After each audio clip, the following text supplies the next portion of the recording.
November 16, 2021, East Baltimore, Maryland. The city was still in the grip of morning silence. A bus sighed to a stop on Orland Street, headlights cutting briefly across shuttered storefronts before it moved on. Somewhere, a dog barked once, then the sound dissolved back into stillness. Above the tight line of row houses, the sky was shifting by degrees, violet thinning into pale gray, the promise of another cold November day in Baltimore. As we open this case file together, remember to like and subscribe to the Cold Case Archive, so stories like this are never forgotten. On North Chester Street, a landmark stood as it had for more than a century, the Southern Baptist Church. Its brick walls bore the marks of time, but its stained glass windows still caught and fractured the first weak light of day. Inside, the scent of old wood mingled with lemon polish, the smell of care left behind by the hands of volunteers. The sanctuary was a place that had carried generations through baptisms, weddings, funerals, and countless ordinary Sundays. That morning, as she had for years, Evelyn Player arrived early. At 69, she was the kind of woman people described with words like steady, dependable, faithful. She was a mother, a grandmother, and a friend to anyone who needed one.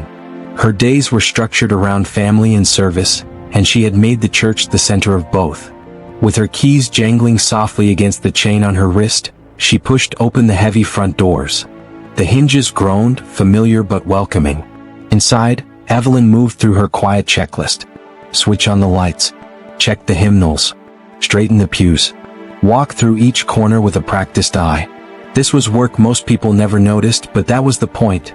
Evelyn wanted others to walk into the church and feel at ease, unaware of how much care it took to keep the sanctuary ready. She had done it hundreds of times before. But this morning would not end as all the others had. Sometime in those still hours, inside the very place she trusted most, Evelyn was attacked. By the time the city had fully shaken off its sleep, she would not walk back out of those church doors.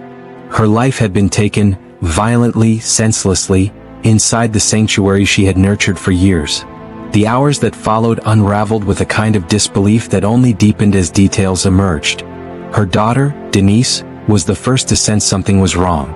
Evelyn was a woman of habits, and one of those habits was to call her daughter each morning, sometimes just to check in, sometimes to remind her of a small errand, sometimes simply to say hello. But that call never came. At first, Denise brushed it aside. Maybe her mother had been busy preparing the church, maybe she had stopped to talk with someone. But as the hours stretched on, a cold weight began to settle. The confirmation, when it came, shattered her world. Evelyn had been found in the church bathroom. The details were grim, too heavy to process in that first moment. It didn't seem possible. Not her mother, not there, not in that way. For the congregation, shock was immediate and collective. Evelyn had been the kind of presence that blended into the rhythm of church life. Always there, always dependable, the one who made sure the details others overlooked were quietly handled. The hymnals were always in place, the sanctuary always prepared, the doors always open when they should be. She was the smile at the threshold, the calm voice in the background, the servant whose work allowed others to worship without distraction. To imagine her gone was unthinkable. To imagine her taken violently inside the church itself was devastating. On the sidewalk outside, neighbors gathered in silence. Some bowed their heads, murmuring prayers. Others simply stood, staring at the bright strip of yellow tape now stretched across the entrance. The building that had always represented safety, refuge, and hope was suddenly marked as a crime scene. Its stained glass windows no longer seemed warm or welcoming. They glowed coldly in the November light. For Baltimore's black community, the wound cut especially deep. Evelyn was not just another victim, not another headline in a city too familiar with violence. She was a black grandmother, a woman of faith and resilience, someone who had given her time and her heart to those around her. Her death was more than a loss. It was a rupture, a violation of something sacred. The news spread quickly. Television stations ran brief reports. Newspapers wrote articles. But for those who knew Evelyn, none of it touched the reality. How could a column of words explain her laughter around the dinner table, her habit of calling just to check in, her way of making everyone feel they had a place? How could it capture the warmth she carried into every room, the quiet strength that had seen her family through challenges over the years? The headlines felt too small for the life that had been stolen. In the church, detectives worked methodically. Photographs were taken. Evidence was bagged. questions were asked. But outside, the community's questions spread faster than any investigation could keep pace with. Who would do this? Why here in a house of worship? Why Evelyn, who had never harmed anyone? For her family, the hours after her death were a blur of grief, confusion, and disbelief. Denise struggled to understand how the routines that had always anchored her life had been broken so suddenly. For the congregation, the following Sunday service felt incomplete, hollow. Evelyn's absence was not just noticed, it was overwhelming. The sanctuary she had prepared was filled with sorrow, her memory carried in every pew, every hymn, every prayer. This was where the case began, on a cold November morning in East Baltimore, inside a sanctuary that should have been safe. A grandmother, a servant, a woman of faith, taken suddenly and violently. What came next would be a long and difficult search for answers, a case that would test investigators, and a family that would carry their grief through years of waiting. The church was never meant to be a place of fear. Its walls had absorbed decades of hymns, whispered prayers, and the sound of children rustling in Sunday school classrooms. But on that November morning in 2021, those same walls became witnesses to something unspeakable. When police arrived at the scene, the church sanctuary was still cloaked in the quiet of early hours. The stained glass windows filtered in shards of colored light that streaked across the wooden pews. Officers moved carefully down the aisles, their boots echoing faintly in the hollow space, the sound of radios crackling against the stillness. The building was familiar to many in the neighborhood, a beacon, a gathering place. To see it now, cordoned off with yellow tape and crawling with investigators, felt like a violation in itself. Inside a narrow bathroom tucked off one of the side hallways, the discovery had already been made. Evelyn Player, the 69-year-old volunteer who had arrived faithfully each morning, was lying on the tiled floor. The bathroom door had been left slightly ajar, and when fellow staff members couldn't find her in her usual spots, not by the entrance, not in the kitchen preparing coffee, they began to look. It was one of her friends, another volunteer, who pushed the door open and saw her there. The scream that followed carried down the hallway and out into the sanctuary, a sound so raw it silenced everyone in earshot. For officers, the scene was chilling. Evelyn had been attacked violently. The tiled floor bore signs of a struggle, a knocked-over wastebasket, a broken piece of her glasses lying beside her, a smear of blood against the wall where she may have tried to brace herself. Detectives marked off the area, photographing every angle, collecting fibers, swabbing for DNA. The bathroom stall doors stood open, silent witnesses to the chaos that had unfolded only hours earlier. The brutality stunned them. Evelyn wasn't a transient. She wasn't a stranger to the building. She was a respected, beloved member of the church family. And now, in the very place she gave her service, she had been murdered. Word spread quickly beyond the sanctuary walls. Her daughter Denise was one of the first to arrive, racing to the church after receiving a frantic call. The sight of flashing lights, the barricade of crime scene tape, the heavy police presence, all of it signaled what her heart already feared. Denise cried out her mother's name, demanding answers, but officers held her back, urging patience, urging caution. No words could soften the blow. In that moment, the reality set in. The woman who had raised her, who had guided her, who had been her anchor, was gone. For Evelyn's family, the grief was immediate and overwhelming. Denise was inconsolable, clutching her arms around herself as though holding her own body together. Friends and congregants rushed to comfort her, but their own tears betrayed their devastation. Some shook their heads in disbelief, whispering prayers. Others stood in stunned silence, unable to reconcile the Evelyn they knew, vibrant, dependable, full of faith, with a lifeless body now being carried from the church on a stretcher. The community was shaken to its core. How could this happen? And how, of all places, could it happen here, in a sanctuary that had stood as a refuge for generations? To many, it felt like a betrayal not only of Evelyn's trust, but of the sanctity of the church itself. Police began their investigation with urgency. Detectives canvassed the area, questioning anyone who might have seen something unusual that morning. They checked nearby businesses for surveillance footage, hoping to capture a glimpse of a suspicious figure, a car parked where it shouldn't have been, someone entering or leaving the church grounds. Inside, forensic teams worked meticulously. They collected swabs from under Evelyn's fingernails, hoping she had scratched her attacker in a desperate attempt to fight back. They lifted fingerprints from the bathroom door, from the faucet, from the trash can. Every scrap of possible evidence was bagged and logged. There were theories in the early days. Was it a robbery gone wrong? The church wasn't wealthy, but maybe someone had come looking for valuables or cash donations. Had Evelyn interrupted an intruder? Or was it something more targeted? Someone who knew she would be there? Someone who understood her routine? As investigators pursued these questions, they faced another reality. Cases like Evelyn's did not always receive equal attention. In Baltimore, a city burdened by violent crime, many families of black victims had long carried doubts about whether their loved ones' deaths would be fully investigated. For Evelyn's family, the fear was palpable. Would her case be one of those that slipped through the cracks? Detectives publicly assured the community they were committed to finding answers. They emphasized that no stone would be left unturned, that every lead would be followed. But behind closed doors, frustration simmered. Evidence was collected, but suspects were few. Those who knew Evelyn insisted she had no enemies. She was a woman of peace, a caretaker, someone who had lived her life in service. And yet, someone had taken her life in an act of brutality that defied comprehension. The congregation gathered that evening, the sanctuary filled not with its usual warmth but with an aching absence. People held candles, prayed, and sang hymns that felt heavier than ever before. The pastor's voice cracked as he spoke of Evelyn's dedication, her faith, her unwavering love for the church. He urged the community to stay strong, to stay hopeful that justice would come. But as the days passed, the sense of violation lingered. For those who had known Evelyn, every corner of the church now carried a shadow. The kitchen where she brewed coffee.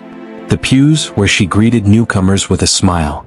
The bathroom, once an afterthought, now forever marked as the place of her final moments. In the community at large, conversations began to stir.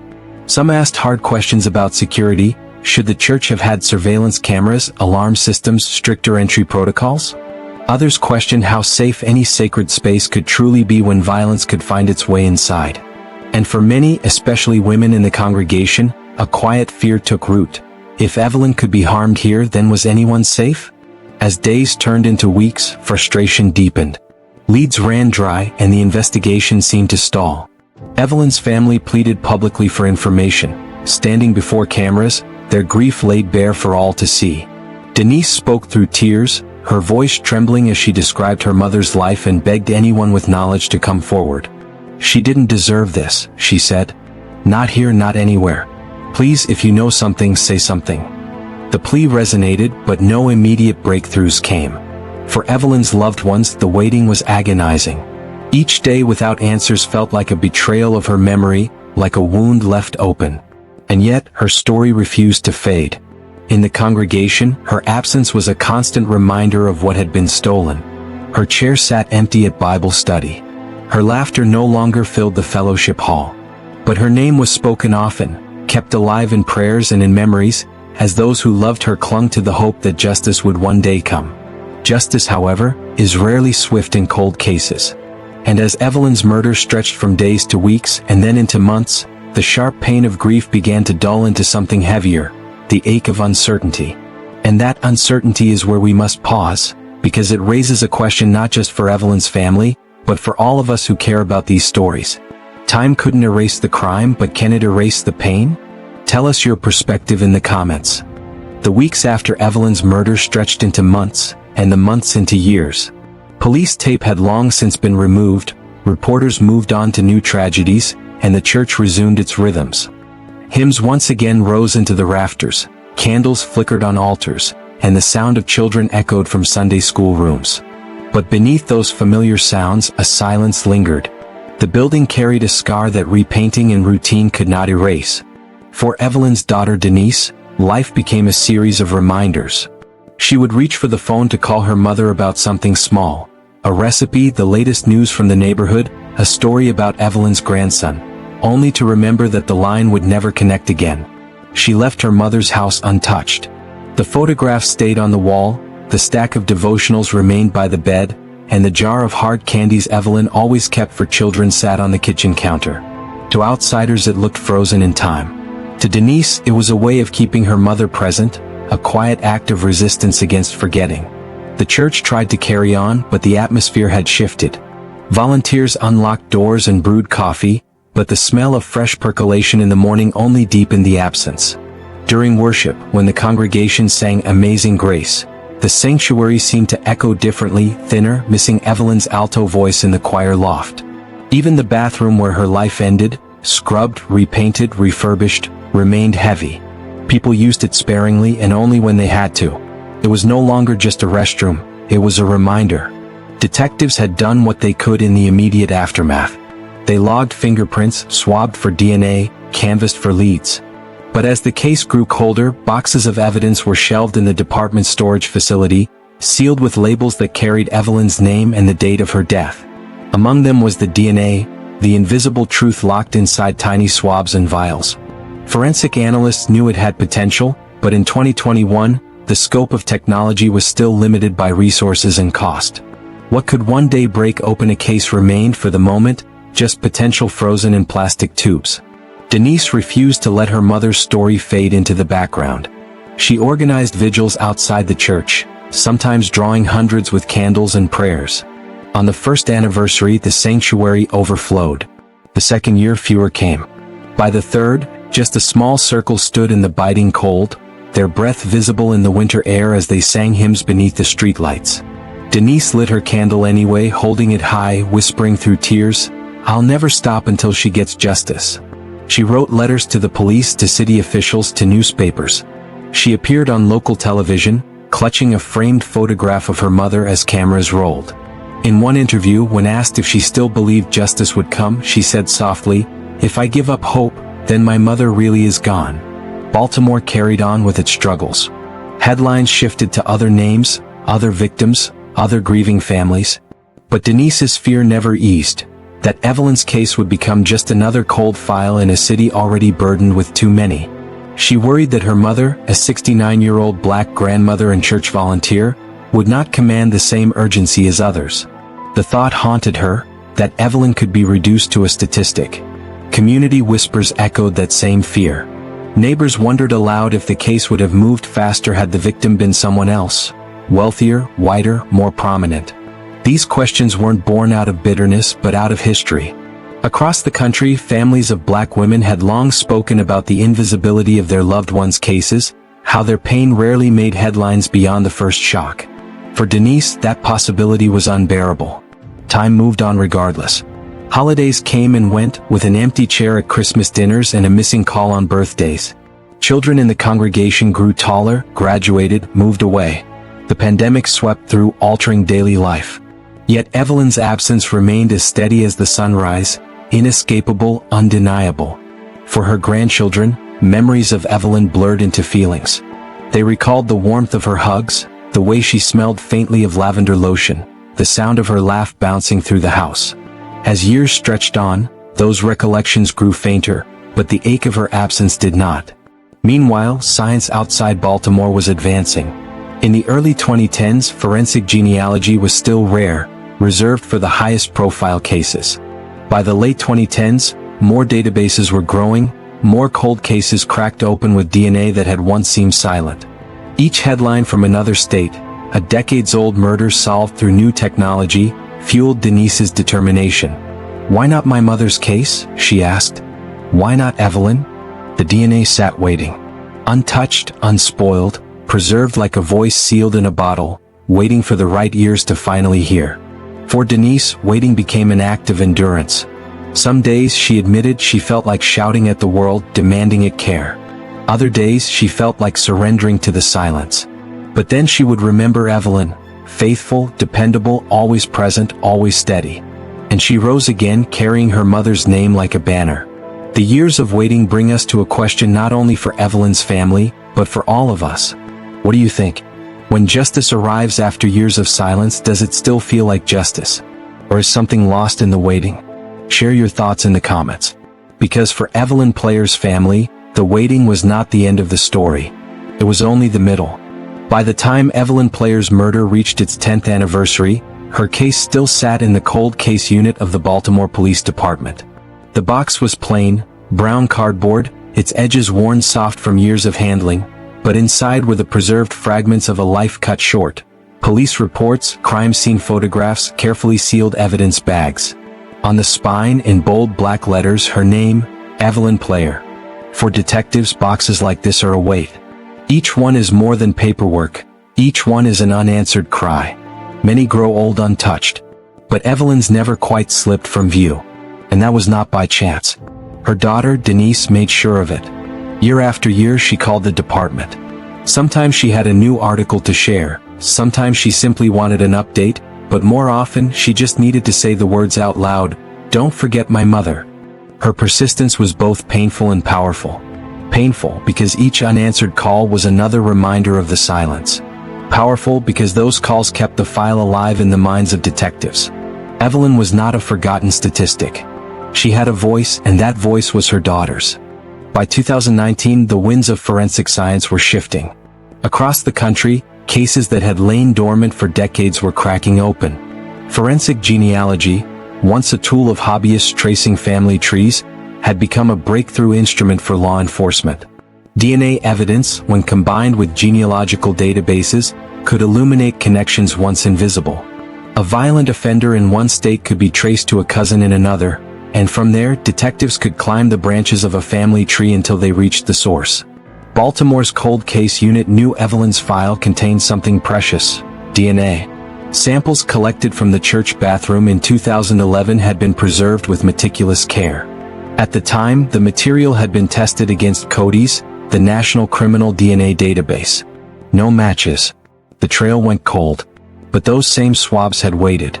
Frozen in time, protected in evidence storage, they had outlasted the limits of earlier technology.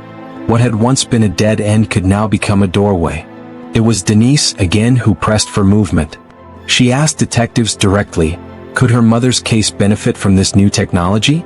The answer was yes, if the department was willing to invest the time and resources.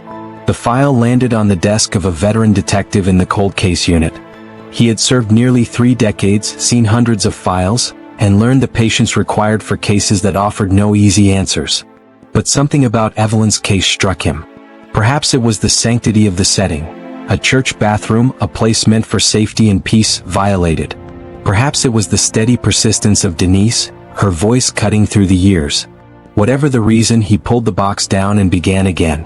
He started by rereading every page. Reports yellowed at the edges, photographs that still chilled even after years. He walked through the church himself, tracing Evelyn's final steps. The hallway with its faded carpet, the stained glass windows casting fractured colors onto the floor, the bathroom door still creaking slightly on its hinges. He stood in that room, silent, cold, ordinary, and tried to imagine the chaos of that November morning. The air smelled faintly of disinfectant and old wood. The echoes of footsteps bounced down the hallway outside. Even years later, the building seemed to carry the weight of what had happened. Then came the evidence review. The DNA swabs were resubmitted for testing, this time using equipment capable of extracting complete profiles from material once thought too degraded. The lab returned a strong genetic profile. It was not a ghost trace, not a fragment. It was solid, usable, ready for comparison. Traditional databases still gave nothing. But forensic genealogy offered something new. Analysts uploaded the genetic profile to a public access database. Almost immediately, small connections flickered into view. Distant relatives, second cousins, people who had never heard of Evelyn Player but whose shared DNA strands could lead to the man who had taken her life. It was tedious, exhausting work. Analysts and detectives built family trees, tracing marriages, divorces, children, grandchildren.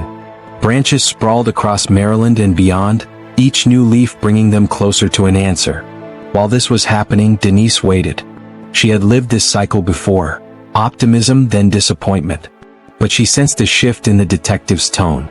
They no longer spoke in vague terms. Their voices carried urgency, focus, and, though they tried to hide it, hope. Finally, a name began to emerge from the tangle of connections. A man with a history of violence. Someone who had moved in and out of Baltimore quietly, leaving little trace. He was not famous. He was not prominent. He was ordinary, painfully ordinary, and that was what made him dangerous. Detectives dug deeper. They searched his past addresses. They studied his employment history. They learned he had been in the city at the time of Evelyn's murder. They noted his prior record, not long but dark enough to raise alarms. A prior conviction for a violent offense, a reputation for volatility, and, most importantly, a presence that placed him within reach of the church. The cold case unit moved carefully. They collected a fresh DNA sample from him, following procedure with meticulous care. Weeks later, the lab called back. The match was conclusive. The DNA from the church bathroom, the swabs preserved for a decade, matched this man's genetic profile. For the detective, the moment was profound. Years of quiet frustration, of unanswered questions, had finally yielded clarity. He picked up the phone to call Denise. He wanted her to hear it not from the news, not from a press release, but from the people who had worked the case. "We found him," he said. Just 3 words. But for Denise, they were both an answer and a wound. Relief came first. Relief that her mother's story had not been forgotten. Relief that the science had caught up to the silence. Relief that someone would finally be held accountable. But with that relief came another flood. Grief for the birthdays missed, the empty pews, the long years of waiting. It was not closure. It was not healing.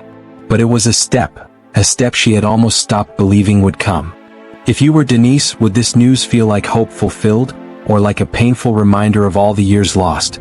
Let us know what you think in the comments.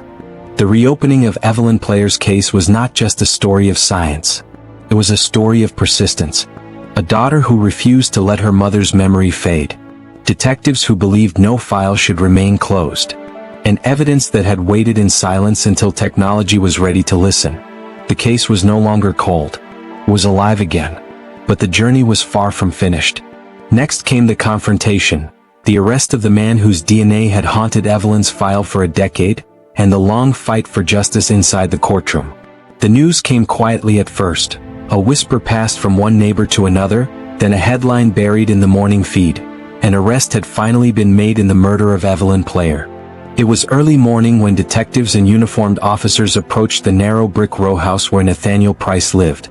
The sky still carried that dim blue tint before sunrise, and the streets of East Baltimore were beginning to stir with the hum of distant traffic and the hiss of buses starting their routes. A lone dog barked as the convoy of unmarked sedans rolled up, headlights cutting across cracked pavement. Neighbors later recalled how they had peeked from behind curtains, the sight of officers in dark jackets moving quickly up the stoop sending a ripple of unease through the block. "Something's happening," one whispered to another. The knock on the door was firm, rhythmic. Pause. Then another knock louder. Inside there was the shuffle of movement, a hesitant voice, and finally the click of a deadbolt. "Nathaniel Price," one detective announced as the door opened. "You're under arrest for the murder of Evelyn Player." Handcuffs clinked in the early light. Price's face was unreadable, caught somewhere between fatigue and resignation. He didn't fight, didn't shout. He simply lowered his head as the officers read him his rights. For neighbors who had known him only as a quiet, ordinary man, someone who sometimes lingered on the corner, someone who blended easily into the background, the scene was almost surreal. To them, he was no different from dozens of others in the city trying to survive. To investigators, he was the suspect whose DNA had finally pulled a thread tight across years of silence. News cameras soon swarmed the block, the flashing bulbs illuminating the small brick home as Price was led into a waiting cruiser. The door shut with a heavy thud and the car pulled away, leaving whispers in its wake. By mid-morning, the story was everywhere. Local anchors repeated Evelyn's name with a mixture of reverence and disbelief, reminding viewers of the woman who had dedicated her mornings to her church, her daughter, and her community. For many, the arrest raised as many questions as it answered. Who was this man, and how could he have ended up inside a sacred space, committing such violence against someone so loved? In the pews of Southern Baptist Church, congregants clutched each other's hands and bowed their heads in prayer. Some wept openly, the memory of Evelyn's laughter and warmth flooding back. Others sat in silence, stunned by how long it had taken for justice to move forward. Denise, Evelyn's daughter, stood before the microphones that afternoon, her voice steady but her hands trembling slightly as she spoke. "My mother deserved to live out her years in peace. She gave her life to this community, and all she asked for in return was kindness. Today is a step toward justice, but it will never fill the hole her absence left in me." Her words were carried across television screens, radio stations, and social media feeds, sparking a swell of sympathy and anger throughout Baltimore. Prosecutors moved quickly. They emphasized the strength of the DNA match, a scientific certainty that tied Nathaniel Price to the crime scene. The bathroom where Evelyn had been attacked had yielded traces of blood and skin cells, preserved for years in evidence storage until the technology caught up. Now, those fragments of Evelyn's last moments had spoken with clarity. They pointed directly to the man sitting in custody. But the prosecution didn't stop there. They painted a picture of a man with a history of violence, someone whose brushes with the law had gone largely unnoticed outside court files. The jury, they promised, would see beyond the quiet exterior that had fooled neighbors for years. Price's defense team countered with doubt. They questioned the handling of evidence, raising concerns about contamination and chain of custody. They pointed to the decades that had passed, suggesting memories had faded, procedures had gaps, and mistakes could have been made. DNA may be powerful, one defense attorney argued, but it is not immune to error. We must not let the promise of science override the principles of justice. For Evelyn's family, listening to those arguments was excruciating. To hear her dignity questioned, to see her final moments reduced to legal maneuvers, was a wound reopened again and again. The trial itself unfolded under the solemn weight of a community's gaze. The courtroom was crowded each day, reporters with notepads poised, church members sitting shoulder to shoulder in the gallery, and Evelyn's family steadfast in the front row. The atmosphere was thick with silence broken only by the scrape of chairs and the shuffle of papers. The smell of polished wood and old books filled the air, mingling with the low murmur of voices before each session began. Jurors sat with eyes fixed forward, some leaning in with furrowed brows, others stone-faced as they absorbed every detail. The prosecution's expert witnesses explained the forensic genealogy process in deliberate terms, walking the jury through how preserved DNA from Evelyn's case was uploaded, compared, and linked to distant relatives, ultimately circling back to Nathaniel Price. Charts and diagrams glowed on a screen, the lines of family trees narrowing until one name remained. This, the expert concluded, is how we found him. And the match is conclusive. The weight of those words lingered. Throughout it all, Denise was there. Sometimes she brought a small notebook, jotting down thoughts in neat handwriting. Sometimes she simply sat with her eyes closed, listening, her hand gripping the wooden bench as though steadying herself against the tide. She became a symbol in her own right, a daughter refusing to let her mother's name fade into the footnotes of a criminal file. Reporters noticed her strength, but they also noticed her grief, etched into every line of her face. When asked how she endured each day, Denise replied softly, "I look at that courtroom and I remind myself why we're here. My mother didn't deserve to be forgotten. That's why I show up, for her." After weeks of testimony, the trial moved toward its climax. The jury filed out to deliberate, the heavy wooden door closing behind them with a hollow echo that seemed to stretch on for hours. For Evelyn's family, time slowed to a crawl. Every tick of the clock was a reminder of the years they had already endured without answers. Every moment waiting was weighted with both hope and dread. When the jury finally returned, the courtroom fell into a silence so profound it felt as if the air itself was holding its breath. The foreman stood, a folded slip of paper in hand. He cleared his throat, his voice measured and deliberate as he read. "We, the jury, find the defendant, Nathaniel Price, guilty of first-degree murder." The word struck like a bell. Denise closed her eyes, tears slipping down her cheeks, her hand clutching the locket she wore around her neck, a locket with her mother's picture inside. Around her, family members sobbed openly, and even some members of the congregation in the gallery bowed their heads in quiet relief. The prosecution team exchanged brief nods, their years of work crystallized in that single moment. The defense sat stone-faced, their arguments dissolved into silence. Outside the courthouse, crowds gathered. Some carried signs with Evelyn's name, others simply stood in solidarity, heads bowed, candles lit as dusk settled over Baltimore. The church where Evelyn had spent her mornings opened its doors for prayer, and the sanctuary filled with song, voices rising not just in mourning, but in gratitude that her story had not been left unfinished. Local newspapers framed the verdict as a milestone. Justice long delayed but finally delivered. Editorials questioned why it had taken forensic genealogy to break a case that had always deserved attention, raising broader conversations about resources, race, and the invisibility of certain victims. For Denise, the verdict was bittersweet. Justice had been served, but her mother's absence was a wound no sentence could heal. Still, she spoke with quiet conviction as she addressed the cameras one final time. Justice delayed is not justice denied. My mother's story proves that no matter how much time passes, the truth still matters. And as long as I live, I will make sure her memory is never forgotten. What do you think? Does a guilty verdict years later truly bring closure, or does it only reopen the pain of loss? Share your thoughts in the comments below. When the gavel finally fell and the jury's verdict echoed through the courtroom, a chapter closed, but not the story. For Evelyn Player's family, for her church, for the city of Baltimore, the conviction of Nathaniel Price was not the end of the journey. It was simply the moment where grief, memory, and justice converged into something more enduring. A legacy. In the weeks that followed, Denise found herself moving through two worlds. On the surface, there was relief, a lightness that came with knowing her mother's killer was no longer nameless, no longer free. She could walk the streets without wondering if the man who took Evelyn's life was brushing past her in the grocery store line or sitting silently on a bus. That shadow had lifted. But beneath that relief lay something heavier, something that time and even justice could not erase. Her morning still began with the silence of absence, the empty chair at the breakfast table where Evelyn used to sit, the phone that no longer rang with her mother's gentle reminders and prayers. She kept Evelyn's locket close, wearing it daily as if to anchor herself to the woman whose spirit had carried her through the trial. Sometimes, Denise would find herself whispering into the quiet of her apartment. "We did it, Mom. We made them remember you." Too often in true crime, victims are reduced to footnotes, their humanity overshadowed by the crimes committed against them.